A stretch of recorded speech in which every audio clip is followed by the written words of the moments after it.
What's going on, everyone? Welcome to the channel. Today's video we are going to be focusing on lowering this car and get rid of some of that gap right there. Stick around, I'll show you how we do that.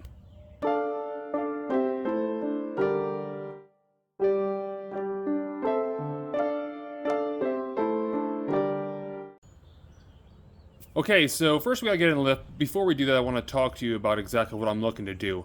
I'm not trying to drop the car drastically. I don't want to, obviously, with the $17,000 battery dragging across the ground, but I do want to lower it just enough to close up a little bit of that gap because I think it's excessive. Now, I'm only looking to drop this thing about a ½ inch, and unfortunately, none of the spring providers for aftermarket springs offer anything less than like 1.2 to 1.5 inches. I just don't really want to go that low.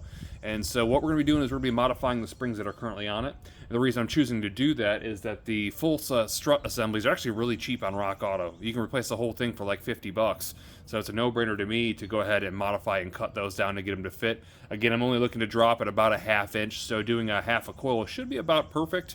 But let's get this thing on the lift and take a look at it. Alright, so typically you guys might want to measure your wheel gap prior to lifting the vehicle up. I don't care so much about that because a lot of times manufacturers don't really do a good job of keeping it even. Sometimes it might have a rake where it's a little bit leaned forward or whatnot. So I'm going to try to make this as best I can by just visually inspecting it after it's all done. Needless to say, moving forward, the first thing we need to do is get all the wheels off. So I'm going to pull the front and the rear wheels off real quick, and then we'll take a look at our suspension and see what we got to do to get this thing done. Alright guys, so now that we have the wheel off, we're ready to do the job. I've went ahead and marked exactly where I want to make a cut on the spring to bring it down at about that ½ inch mark.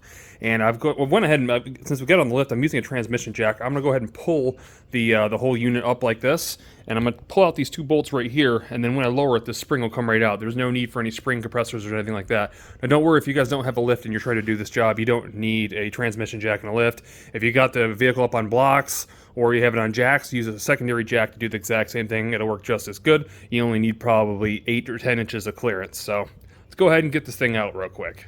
Okay, as you can see there, we have both nuts taken off. It's time to go ahead and use our jack to make sure we're good to go. We're simply going to jack this thing up until you see the bolts get loose like so.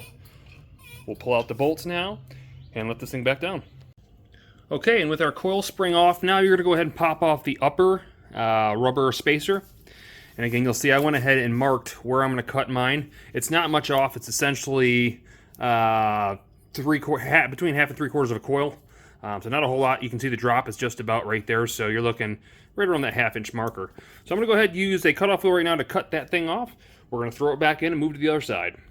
Okay, and we got it all back together. Obviously, just reverse order of taking it apart. It's kind of common sense. The only thing I don't like about the rear, considering the fact that this isn't a coil on strut type setup like it would be in the front, most cars have in the rear, it's got kind of a nub. It's going to be kind of hard to see here if the camera will focus. It's got kind of a nub, though, that it sits up inside, or that sits inside the actual spring itself, and it's kind of offset right now. It does straighten out when the wheel's pushed all the way up. But it means when it comes down, the spring could potentially move because you're losing part of your coil, so it's kind of like an open C. I don't necessarily like that. We'll see how it rides. If for some reason that becomes a problem, then I'll just buy, some performance coils or something else.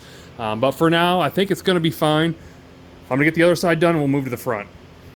Alright guys, it's time to move on to the front like I just said. What we're doing now is we essentially got our coil on strut package. This is going to be a lot easier. Kind of. There is more work as far as getting the spring out, but it's definitely going to be more stable than the rear would be because it's being held in by the strut. So nonetheless, what we got to do is there's a couple bolts on the top that we have to take out to drop this thing down.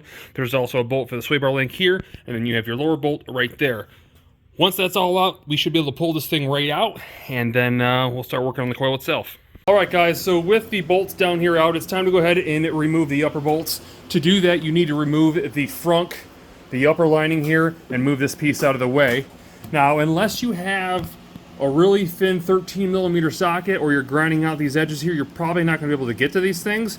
I'm assuming that was on purpose from Tesla, but that's okay. Essentially what we're going to do is we're going to drop the whole upper spindle assembly, which is essentially 4 bolts.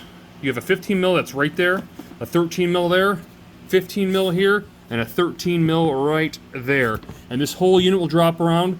And one of the reasons you actually have to do that anyhow is you need it to drop down to be able to get that strut assembly out. There needs to be enough room for it to hang. So I'll pull those bolts out right now and we'll get this thing out. Okay, and so now those bolts are loose. It's very important that you disconnect your ABS line that you'll see right here. If not, you start yanking on this thing, well, you're going to lose this, and that's going to be money out of pocket. So you want to make sure to at least disconnect 1, 2, and 3, and it should give you enough clearance to move this thing out. Okay, and so moving forward, after loosening all those bolts, it still isn't coming out. It's still clamped basically together, and the reason why is this upper ball joint has to come out. So I'm going to pull that off real quick. These usually come out pretty easy compared to most cars because it's tapered with a little notch in it. So that thing should come right out, and then again, hopefully I can get this thing pulled out. All right, moving forward, we have our strut compressors on it now. We're going to go ahead and tighten those all up, and then we're going to loosen the 17mm nut in the top of this. We'll pull everything off, and we'll get our spring cut and put back together. All right, and there we have it all back together. I cut off the exact same amount from the front as I did the rear. It's time to put it back in. All right, so we got everything back together now. As you can probably hear, it's pouring outside. Hopefully you can hear me.